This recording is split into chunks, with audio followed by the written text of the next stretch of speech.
Bonjour, nous sommes le jeudi 21 septembre 2017, il est 18 h, vous êtes bien sur 8 Mont Blanc pour accès direct au programme aujourd'hui sur notre plateau. Vous le voyez derrière moi, il est déjà avec nous, André Munier, le président de la Fédération des chasseurs de Haute-Savoie. Elle a été la première fédération de France à mettre en place avec l'État un système de zonage il y a un an et d'autres mesures de sécurité. Nous ferons donc le point. Laure Béchat de Récréamôme vous proposera des sorties en famille sur ce plateau et ce soir, elle ne viendra pas seule puisque le professeur Stéphou est avec elle. Il y aura un peu de magie ce soir sur ce plateau. Enfin, chaque jeudi dans Accès Direct, nous parlons de l'actualité des médias de notre région. Ce soir, Fanny Desmith du magazine Tendance est avec nous. La ride au féminin est à l'honneur. Bonsoir à tous les deux. Bonsoir. Alors avant de revenir sur les titres, Pauline, sais-tu comment percer un ballon avec un pic de brochette sans l'éclater? Non. Non? Eh bien alors tu ne manqueras pas tout à l'heure. Je vais y réfléchir alors, puis je vais suivre l'émission. Voilà. Si chez vous, vous avez une idée, n'hésitez pas à commenter sur notre page Facebook. Vous voyez là juste à côté et vous aurez la réponse dans la deuxième partie de cette émission avec Laure et le professeur Stéphou. En attendant que tu réfléchisses, Pauline, les titres du JT. On commence avec une expo qui fait polémique à Genève. Et oui, c'est l'exposition controversée Body Worlds qui a ouvert ses portes ce jeudi à Genève et ce jusqu'au 7 janvier. Alors elle présente au public de véritables corps humains sans peau, conservés grâce à la technique de plastination. Ça a été inventé par le professeur allemand, alors j'espère que j'écorche pas son nom, Günther von Hagen. Et donc Jean-Paul Crespi est allé faire un tour sur cette exposition. Effectivement, c'est assez impressionnant au niveau des images. Et puis une opération sécurité à Montmélian. Et oui, la sécurité dans les gares, c'est le combat de la SNCF. Chaque année, des journées de prévention sont organisées. Le but, sensibiliser les voyageurs sur la traversée des voies. 6 gares en Auvergne-Rhône-Alpes étaient concernées et nous étions nous donc du côté de Montmélian pour faire un petit peu le point sur cette sécurisation. Eh ben, donc rendez-vous dans le JT à 18h30 tout à l'heure pour toutes ces infos. En attendant notre revue de presse quotidienne, on attaque avec une info qui ne va pas forcément réjouir les frontaliers, mais il va falloir m'expliquer pourquoi, Pauline, parce que j'y comprends jamais rien. Alors ça a été un peu compliqué quand j'ai préparé non plus parce que moi j'étais nulle en maths. Alors c'est une bonne nouvelle pour ceux qui veulent profiter de la Suisse, mais moins pour les frontaliers. Alors le franc en effet atteint son plus bas niveau par rapport à l'euro depuis que la Banque nationale suisse a décidé d'abandonner son fameux taux plancher d'1,20 en janvier 2015. Donc hier, 1 euro permettait d'obtenir 1,15 francs suisses quand il n'en donnait droit qu'à 1,07 au début de l'été. Alors c'est infime, mais conséquence, les prix sont légèrement moins élevés en Suisse par rapport en euros. Les salaires également, c'est là où ça peut poser problème pour les frontaliers. Rappelons toutefois que la plupart des banques proposent des mécanismes qui bloquent le fameux taux de change. Celui-ci reste de toute façon encore très loin des niveaux qu'il avait atteint en 2008. L'euro valait alors 1,65 francs. J'espère que c'est assez clair. Oui, j'ai essayé de suivre. Et puis une femme qui ne manque pas de caractère. Et oui, atteinte d'une maladie génétique héréditaire dégénérative, la grenobloise Noël Gerber, elle est malvoyante aujourd'hui. Elle souhaite gravir le Mont Blanc ce week-end avant que le noir ne s'abatte définitivement sur ses yeux. C'est elle qui le dit. À 28 ans, elle ne sait pas si ni même quand elle deviendra totalement non-voyante. La dégénérescence n'est pas prévisible. Elle a donc lancé une cagnotte sur Internet pour payer le guide et le refuge. 3 000 € environ sont nécessaires pour réaliser son rêve. Et puis toi, Fanette, tu t'es intéressée à deux unes. On commence avec celle du Faucigny.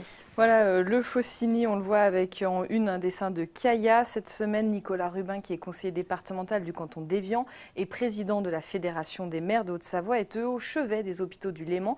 Ils sont largement délaissés par la tutelle, l'Agence régionale de la santé. Selon lui, il a lancé une pétition à ce sujet qui a déjà collecté plusieurs milliers de signatures. Pour exemple, lorsque l'ARS donne 1 euro aux hôpitaux de Thonon dans le cadre de la dotation pour mission d'intérêt général, elle en donne 4,6 au centre hospitalier Alpes-Léman, donc un peu plus loin, entre Bonneville et Annemasse. Résultat, le personnel et notamment les médecins fuient l'établissement thononnais. On en a déjà souvent parlé sur 8 Mont Blanc. Et donc Nicolas Rubin sera sur ce plateau le 19 octobre pour faire le point. Ce sera l'occasion effectivement d'en parler. Et donc la deuxième une, celle de Mocamag. Voilà, Mocamag, il est là juste avec moi. C'est un petit magazine qui fête ses 3 ans.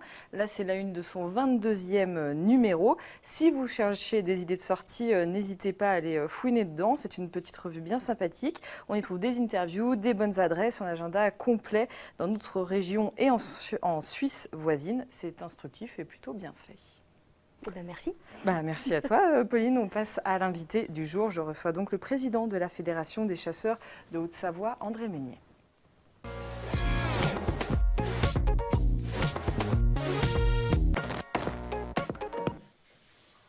Alors avant de revenir sur les mesures de sécurité prises il y a un peu plus d'1 an en Haute-Savoie, une réaction forcément à l'accident aussi dramatique qu'étonnant qui a eu lieu cette semaine dans les Bauges. 4 ânes ont été abattus par un chasseur suisse. Ça fait beaucoup de mal à votre communauté, ce genre d'actualité?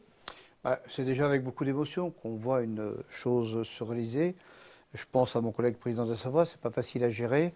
Je dirais tout à fait, vraiment que c'est un acte inqualifiable, si vous voulez, et qui est impardonnable. Car l'erreur à la chasse, malheureusement, ne doit pas exister. Elle peut arriver, mais on doit toujours identifier un animal avant de tirer. Ça, c'est fondamental dans les règles de sécurité. Et je pense que si ça se passe en Haute-Savoie aujourd'hui, déjà, je conseillerais au président de l'association de chasse de porter plainte immédiatement vis-à-vis de ce chasseur. Et nous, en tant que fédération, je me porterai immédiatement partie civile. Il faut montrer l'exemple. Je crois qu'il faut montrer exemple. Si vous voulez, nous sommes une association, en Haute-Savoie, nous sommes 8000 chasseurs. Il est clair que nous avons quelques chasseurs qui ne respectent pas forcément toujours les règles. Nous avons beau le répéter, faire des formations.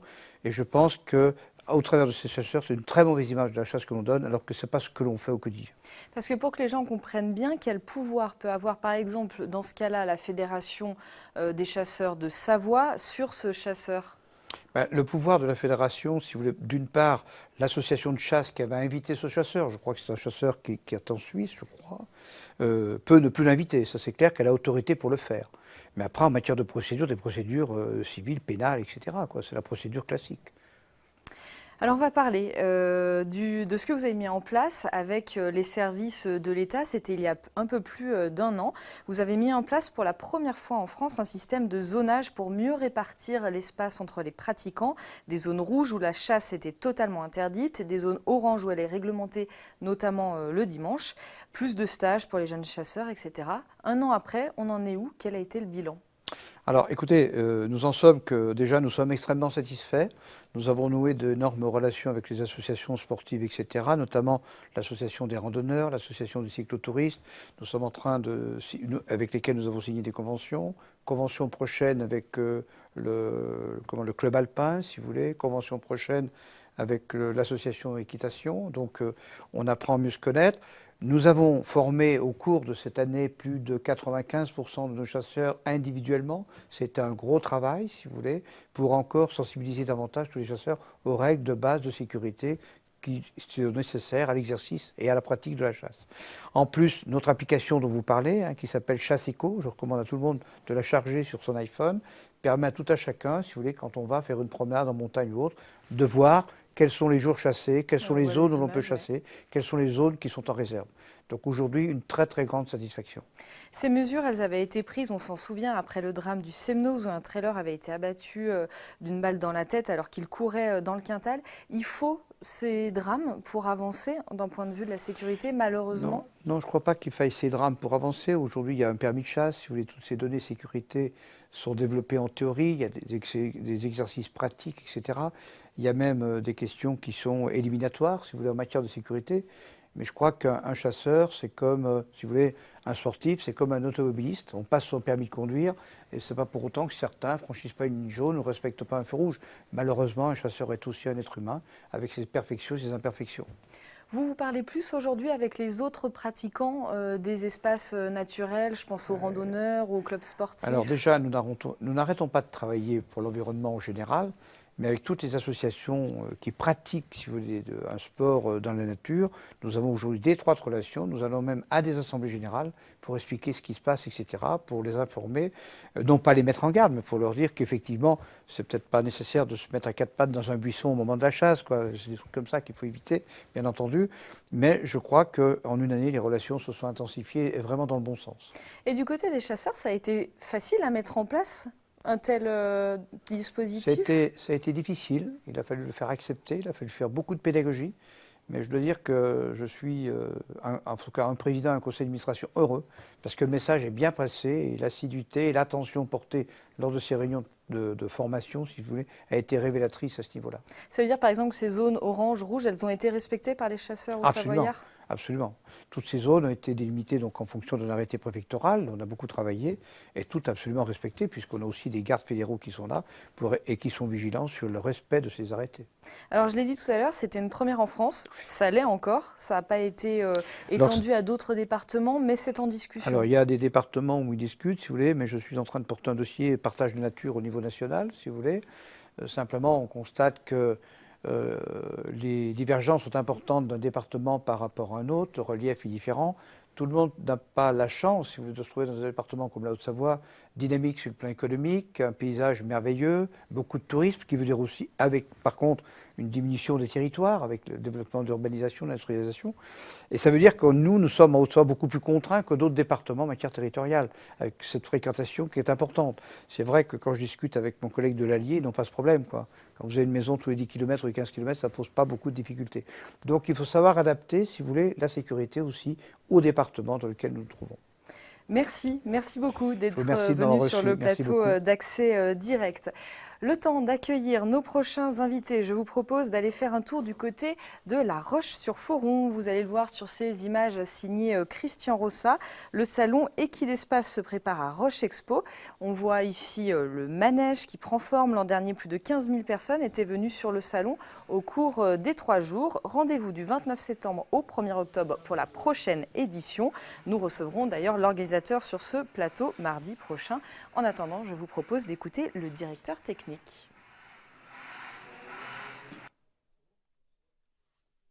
Le salon va s'étaler sur 3 jours, donc du vendredi 29 au dimanche 1er octobre, et nous attendons 18 000 visiteurs. On se retrouve sur une des 6 carrières qui sera mise en place pour cette occasion. Nous avons déplacé 2500 tonnes de sable pour une superficie de 7000 m². Ce sable vient de la Drôme, il a des caractéristiques un peu spécifiques. Il a le but de pouvoir absorber les chocs lorsque les chevaux sautent. On disposera aussi 900 mètres linéaires de barrières afin d'assurer la sécurité bien sûr des cavaliers, des chevaux et de nos visiteurs. Sur ces 3 jours, nous allons accueillir 500 chevaux. Donc 400 box seront installés sur l'extérieur du parc des expositions. Et à ce titre-là, nous assurerons bien sûr toute la logistique des chevaux en assurant bien sûr les litières et l'approvisionnement en fourrage. Nous allons découvrir différents univers, l'univers western, l'univers aussi de tout ce qui est spectacle et dressage, et sans oublier le saut d'obstacle qui est une activité phare de ce week-end. Laure Béchade et le professeur Stéphou nous ont rejoints. Merci d'être sur ce plateau. Laure, qu'on ne présente plus sur 8 Mont Blanc, tu es la rédactrice en chef du magazine Récréamôme et tu déniches plein de bons plans sympas pour les familles. Et aujourd'hui, tu es venue accompagner, on en reparle dans un instant, mais avant, tes bons plans avec... Ah non, il y a l'astuce avant. J'ai posé un petit défi tout à l'heure. Alors, je ne sais pas si sur la page Facebook, on a déjà quelques suggestions. Donc, l'idée, c'était savoir comment on perçait un ballon avec un pic de brochette sans l'éclater. Réponse à la fin de l'émission. Tout à l'heure. Ouais. Laure, on commence avec tes bons plans et du cirque. Oui, alors 3 événements qui arrivent dans la quinzaine. Le cirque Arlette Grus qui a déjà installé son chapiteau depuis hier à Annecy et qui donc est au Parc des Haras jusqu'à dimanche. Donc comme chaque année, propose un spectacle magnifique, 2 heures de spectacle, 20 numéros. On y retrouve les funambules, le clown, les chevaux, Monsieur Loyal et puis la sphère avec cette année pas 10 motos mais 12 motos. Donc jusqu'à dimanche à Annecy et du 28 septembre, donc la semaine prochaine au 1er octobre à Aix-les-Bains, Esplanade du Lac. Et puis on vient d'en parler, Equidespace, c'est aussi pour les enfants. Et c'est aussi un rendez-vous pour les amoureux de l'équitation et qui aura lieu donc du 29 septembre au 1er octobre à Roche Expo, à La Roche-sur-Foron, avec plein d'animations, des initiations à l'équitation, des baptêmes de poney, et puis des grands spectacles équestres en soirée, des démonstrations de western, attelage, et puis également des concours professionnels et amateurs. Donc c'est à Roche Expo, et pour avoir toutes les informations, vous pouvez aller sur equid-espace.com. un anniversaire ensuite. Oui, les 5 ans du Vitam Ludique, le parc de jeux couverts du Vitam, qui est le plus grand centre sportif de notre région, qui fête donc ses 5 ans et pour l'occasion propose un programme riche pour les enfants avec des ateliers créatifs, des chasses au trésor, de la sculpture sur ballon, une boum, tout cela jusqu'au 8 octobre. Et donc, on le rappelle, c'est pour les enfants de 0 à 12 ans et plus. Le programme complet sur www.vitam.fr. Trop grand Merci et tout. beaucoup Laure. Et donc aujourd'hui tu nous as préparé, tu nous as amené une belle surprise, si je puis dire, avec le professeur Stéphane. Oui, alors le professeur Stéphou, dont les ateliers font partie du top 10 des ateliers que je propose dans l'édition d'automne du magazine.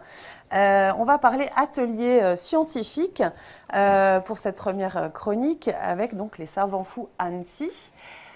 Qu'est-ce que c'est, Stéphane, les savants fous Annecy et qu'est-ce que vous proposez? Alors les savants fous à Annecy, sur le format de l'atelier, on propose en fait aux enfants de 6, 7 à 11 ans de découvrir les sciences en s'amusant. Donc nos ateliers, c'est à partir d'un vrai projet pédagogique, balayer un peu toutes les sciences, la chimie, la géologie, avec des noms d'ateliers comme Chimkiri, Allée creuse ou OO, enfin voilà, qui parlent bien de ce qu'ils veulent dire. L'idée, c'est que les enfants puissent échanger, manipuler, fabriquer, faire plein de choses eux-mêmes pour essayer d'appréhender un peu les sciences et les énigmes du monde qui les entoure en s'amusant. Alors Voilà. comment s'organisent les sessions ça fonctionne comment Alors, les tranches horaires, les jours? Le club du professeur Stéphou, c'est le samedi matin, de 9h45 à 11h15.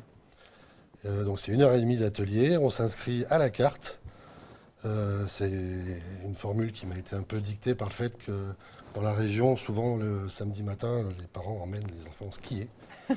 Ce sont des choses qui arrivent. Donc voilà, pour éviter la contrainte de s'inscrire pour un trimestre complet, je fais l'inscription à la carte. On s'inscrit soit par mail, soit par Facebook. Enfin, il y a plein de façons différentes de s'inscrire, dans la limite de 12 enfants. Et le samedi matin, on vient faire l'atelier avec le professeur Stéphou. Dans l'atelier du professeur Stéphou, qui Tout est à à fait, Annecy. Et vous proposez aussi des formules anniversaires. Alors, si les ateliers, c'est un équilibre entre le ludique et l'éducatif, avec les anniversaires, on bascule dans le côté ludique et dans le côté fou des savants. Il y a de la mousse, il y a des bulles, il y a des trucs gluants. Pendant 1h30, des activités autour de la science, mais plutôt spectaculaires, plutôt rigolotes. On n'essaye pas trop salissante. Mais voilà, on s'amuse bien. Et surtout avec pas les enfants. dangereuse. Surtout pas dangereuse. Voilà. C'est On facile rassure de les les parents. intéresser à Ouais. la science.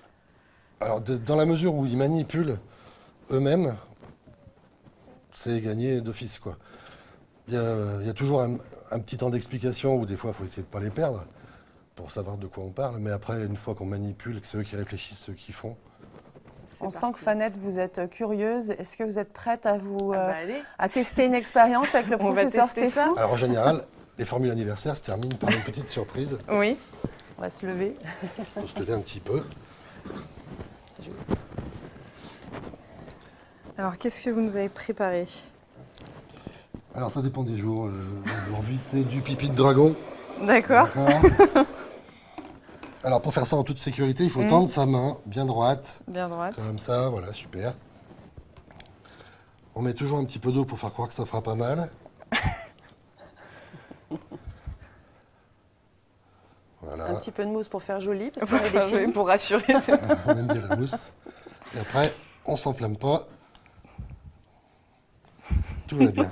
Vous avez Tout eu va chaud. bien. Tu as eu chaud. Ça va? Ouais, ça va.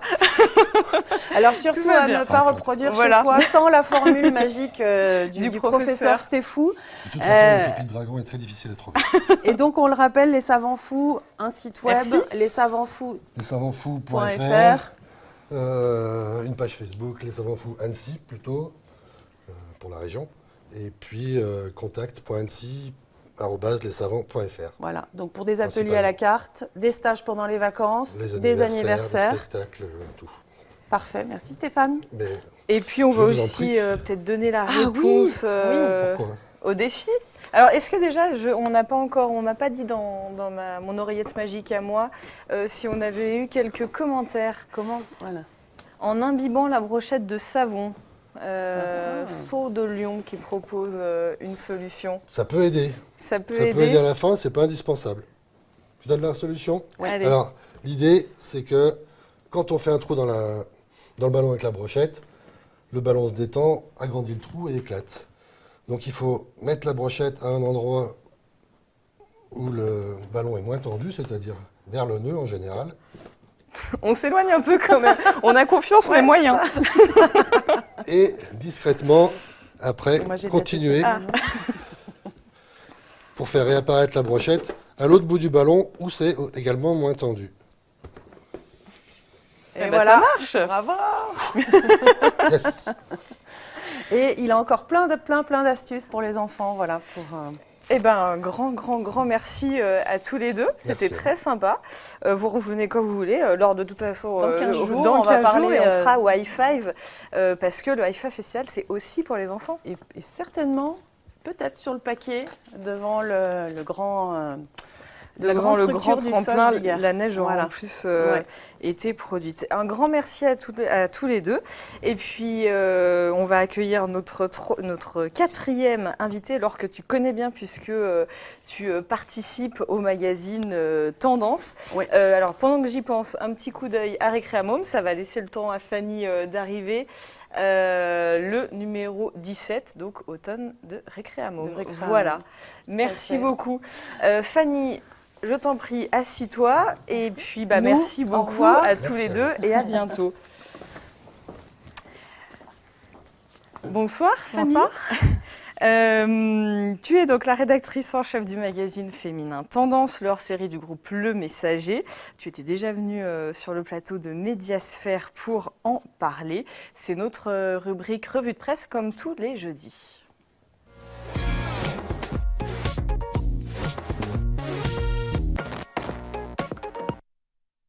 Alors, le dernier numéro vient de sortir. Il est tout chaud. Alors, j'adore la une. Oui, Elle vous est- me l'avez dit. Elle est aussi, on vraiment aime bien. très chouette. Comment le high five au féminin, j'ai trouvé que c'était une très bonne idée. Comment elle a été choisie, cette une? Eh ben, en fait, on travaille cette année avec le High Five pour le magazine Tendance. Donc, c'est la deuxième année pour le groupe Le Messager. Et dans nos échanges, moi, j'avais pas trop l'impression que le High Five, c'était quelque chose pour les filles. Et puis, en échangeant avec Gaylor, l'organisateur, effectivement, on s'est rendu compte qu'il y avait vraiment quelque chose de différent. Et je lui ai dit, ben, si on y va, dans ce cas-là, on y va jusqu'au bout et on va changer un peu ce qu'on a l'habitude de faire sur le magazine, c'est-à-dire prendre des filles très sophistiquées et puis de prendre une vraie personne qui vient de chez nous, beaucoup moins sophistiquée, et donc ce qui donne cette jolie une. Alors, effectivement, Marion Hertier est quand même très jolie, donc ça aide aussi et ça participe beaucoup à la une du magazine. Et nous, on est plutôt aussi contents de participer à l'événement et on aura aussi des magazines qui seront distribués à l'occasion du High Five. Alors à l'intérieur, comme pour les autres numéros, on trouve de la déco, des bonnes idées, il y a aussi des petites idées création, etc. Oui. Qui contribue à ce magazine? Alors, l'équipe s'agrandit en fait à chaque numéro. Donc, en fait, on a une équipe maintenant qui est au complet au niveau des rédactrices. Sur la contribution, chacun met sa pierre à l'édifice. En fait, toutes les participantes au magazine proposent leur sujet et puis ensuite les rédigent. Et c'est pour ça qu'on se retrouve avec des choses très différentes puisqu'elles ont toutes des profils aussi différents. Et donc du coup, on se retrouve avec de l'habitat, du conseil, de la déco. N'oublions pas aussi avec Valérie Blanc, qui est une de nos rédactrices, beaucoup de gastronomie aussi. On commence à aller vers des recettes de chefs d'ici. Enfin voilà, on commence à vraiment aller encore plus loin dans nos thématiques. L'idée étant toujours sur une ligne éditoriale de contenu local à destination des femmes. C'était ma question. Il y a de quoi faire dans la région? Il y a des idées de sujets? Oh là là. À chaque fin de réunion de rédaction, on se retrouve avec plein d'idées de sujets pour les prochains. Et d'ailleurs, on en parlera très certainement après. C'est la raison pour laquelle on a lancé en même temps que le magazine, le site. Voilà, on va voir une image d'ailleurs. Puisque justement, en fait, à chaque fois, comme on se retrouve avec plein de sujets, on s'est dit la formule trimestrielle est trop courte par rapport à toute l'information locale féminine qu'il peut y avoir dans la région. Du coup, on va parler quotidiennement à nos lectrices avec le site Tendance Savoie-Mont-Blanc. Et donc, qu'est-ce qu'on va trouver en fait sur ce site par rapport au magazine? Comment ça va se compléter? Alors, ça se complète très bien puisqu'on retrouve quand même les différents univers. Comme vous pouvez le voir, le habitat déco, lifestyle, mode beauté, sortir. Donc ça, ce sont des rubriques qu'on trouve déjà au niveau du magazine. Le plus, c'est que là, on va proposer des bons plans, on va proposer des portraits, on va proposer de l'habitat, de la déco. On va aller beaucoup plus loin dans les sujets. Et puis, on va proposer aussi des jeux concours, des animations. Et en même temps, on a notre page Facebook également où on incite aussi nos lectrices à nous proposer des idées de sujets, ce qu'elles ont envie de voir, ce qu'elles ont envie de faire, et du coup à nous après d'aller chercher pour répondre au mieux à leurs attentes. C'était une de mes questions justement, si quelqu'un avait des idées, voilà, des bons plans, des bons conseils, des bonnes adresses. Alors justement, dans la barre contact que vous avez tout en haut à droite, vous pouvez directement nous écrire. Ça m'arrive directement aussi sur ma boîte mail. Donc du coup, l'occasion de pouvoir partager les événements qui sont à faire dans la région, des bons contacts, des idées. Et on a déjà eu quelques retours malgré la fraîcheur du site. Et donc, on ne manquera pas très prochainement de revenir là-dessus. Puis moi, il y a une rubrique que j'aime bien aussi. Dans le dernier, je ne sais plus où c'était, c'est les visites un peu privées de maison. Oui. Ça, pareil, comment vous les dégotez? Ah, ça, c'est les carnets secrets. Non, alors on essaie, comme le magazine est sur la Haute-Savoie, la Savoie et une partie de l'Ain, on essaie quand même de tourner sur les différents secteurs pour n'oublier personne. Et on fait appel généralement à des architectes d'intérieur qui ont souvent de jolis biens, en tout cas, ou des biens d'exception à nous présenter, ce qui nous aide beaucoup sur le choix des sujets. Est-ce qu'on peut déjà dire un mot de la prochaine? Oui, on peut. Donc la prochaine, vous l'avez déjà en tête? Oui, bien sûr. La prochaine, donc ce sera la parution du mois de novembre pour annoncer l'hiver. Et on va renouveler la présence d'une femme locale. Donc on attend encore qu'elle accepte, mais en tout cas, c'est en très bonne voie. Eh ben, on a hâte de voir ça. Merci beaucoup Fanny d'être venue sur ce plateau. Il est bientôt 18h30, ça va être l'heure du JT où on va retrouver Pauline Courceau. Juste après, c'est la météo de Thierry Paume. Je vous rappelle que cette émission Accès Direct est aussi la vôtre. N'hésitez donc pas à commenter sur notre page Facebook et à nous faire des retours, à poser les questions, etc. pour qu'on la construise avec vous. Merci à toute l'équipe. Merci encore. Merci, à demain.